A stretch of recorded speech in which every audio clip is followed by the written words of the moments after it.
Hello and welcome back to the next tutorial in this series. Okay, today I'm going to add some sound to the scene, and I'm going to do that by going to freesound.org. As you can see here in the Safari browser, you need to create an account for this particular service, and you can download free music and sound effects. It's very handy. It's only a matter of searching for the sound you want, having a listen, and then just downloading the ones that suit you. Okay, and I have already saved some to a folder, so I'm just going to press Shift A, and under Add I'm going to left select sound, and I'm going to double click motor long.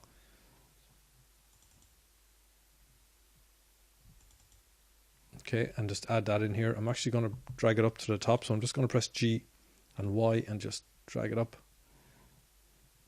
to a channel up here, and just left click when I'm happy just to lock that in. Okay, so if I press play, okay, you can hear this sound of the paint rig as it's coming on in. Now what I want to do is just hover the mouse here and press N to bring up the property panel. And I'm going to turn the volume down slightly, okay, to 7. And I think I'm going to put the pitch up to 1.1 and just start that again and play. Okay, you can do it as it's working. Yeah, okay, 1.1 sounds pretty good. Just going to press pause. And you have some other options here.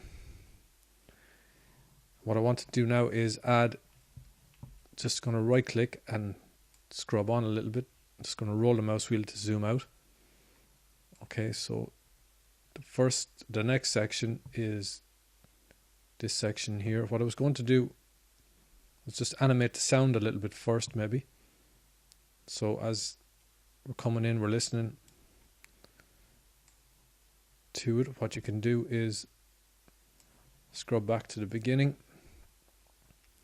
And on volume, I'm going to press I, and that inserts a keyframe at the beginning. So as we come on and we start to move away from the rig, maybe I can put in another one here and just press and hold the right mouse button and just scrub on a little bit.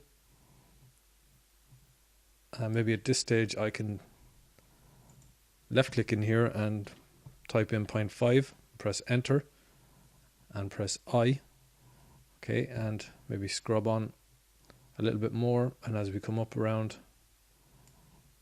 maybe left click in here and type in 0.3 and enter and press I, okay, and then scrub back around, and as we come back down here, maybe left click in here again, type in 0.5, press enter and I for insert keyframe, and then if I just press and hold the right mouse button and drag it on a little bit, as we get to this particular point, we can have it back up to 0.7. So I'm just going to left click, type in 0.7, press enter and press I to insert keyframe.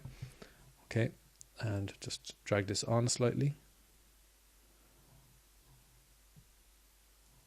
And as it rotates, I'm just going to add another sound. So I'm just going to press Shift A and left select sound, and I'm just going to have a pew.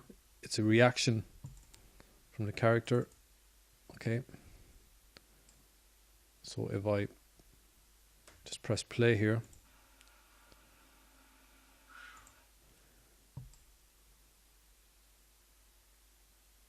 yeah, I'm going to leave it at that for the moment anyway. Just going to select this here and press G and drag this back. Okay, and actually what I want to do is snap back to the beginning, and I'm going to add in a whistle. So I'm just going to press Shift A again and left select sound, and it's called long whistling. Just double click on that, bring it in. It's a little bit long, so I'm just going to click it, roll the mouse wheel to zoom out. I'm going to select it on the end and press G just to close it up a little bit. Okay, I'm just going to roll the mouse wheel to zoom out. Okay, so if I press play,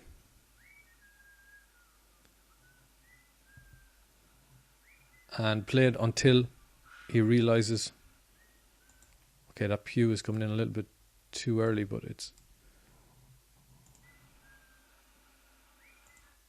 so I want that to stop back here, so I'm just going to press G and drag it back to where I want it to finish. Just when he realizes the rig is about to hit. Okay, so maybe press G and just drag it back. Because the machine or the computer is running a little bit slow, the timing is a little bit off, or it looks a little bit off. So the best thing to do if your machine is running slow is watch the images and insert your sounds more or less in the precise location. So for example, for this one here, just after it turns, you know that at this particular point, that's exactly when the sound effect will come in. Okay, so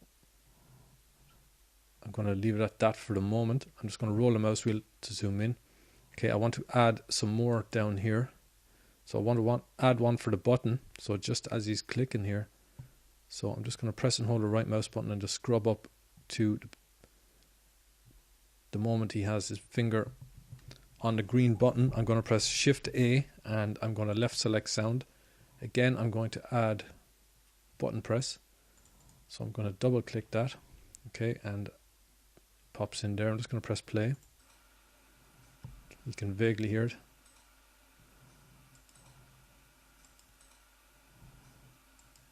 Again, I'm just going to rely on the timing of the images versus the timeline.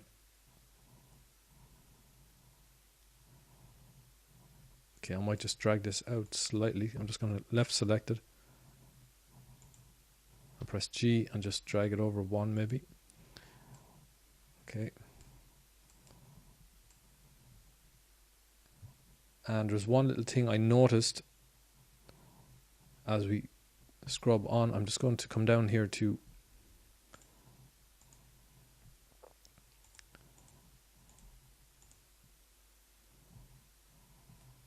just going to roll the mouse wheel to zoom in. I'm going to press G and just drag this back one. Okay, now I'm just going to come down here. And as you can see on the first frame of this last section, scene E, these start off in a downward position and we don't want that. So the hierarchy of this section or of this timeline, this takes precedent over anything below it. So what we can do is press the left mouse button to highlight this, and I'm just going to press G and just drag it over one. So basically this scene here has precedence over this one, and you won't see the first image of this scene, so that hides that little issue. Okay, now I want to add in some sound. So when we get to here, I'm just going to press Shift A. Again, I'm just going to select sound and just going to double click sounds, and I'm going to select, I think it's beeping one, double click this and just press play. Okay, again, I'm going to come over here to our properties panel. You can press N to bring that up or down. And the volume, I'm just going to knock it back down to about 7. And the pitch, I think I wanted, 0.8.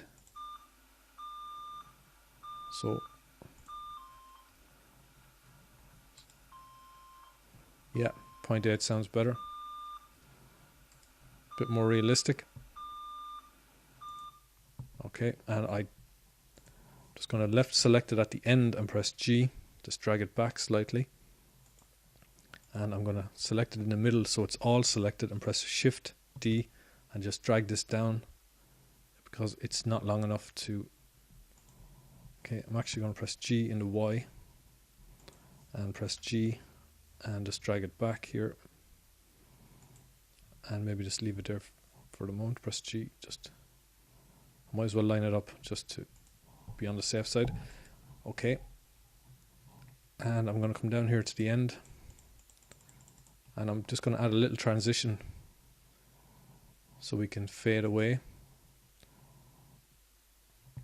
Just drag it out a little bit. Okay, so I might just press Shift A and add effect strip and color to begin with. So maybe we can come over to the properties panel again and left click in here, and just you can change this to any color you want. So maybe kind of a light gray. Okay, and I might just select it and press G and just drag it slightly down. Okay, now I want to cross between one to the other, so I'm going to left select the last scene, which is scene E. You can tell by the colors, the purple are the scenes and the greens are the sounds. Okay, I'm going to press and hold Shift and select the white effect strip and press Shift A. Again, I'm going to select effect strip and I'm going to come in up to cross. And I can select this, and that's going to cross from the scene to the white, or the grey. So I'm just going to press play, and that fades away. Okay, and I think that's going to be it. What I want to do is just render this out and have a look. So I'm just going to come over here and I'm going to select, I'm just going to render it to the desktop for the moment. So I'm just going to name this render 09 and accept that. Okay, and everything is set up as it was, and I'm just going to left select animation. Okay, and that will render it out. And that could take maybe a minute and a half.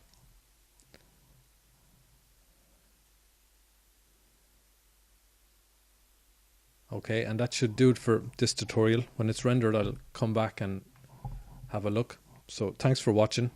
I'll see you next time. Goodbye.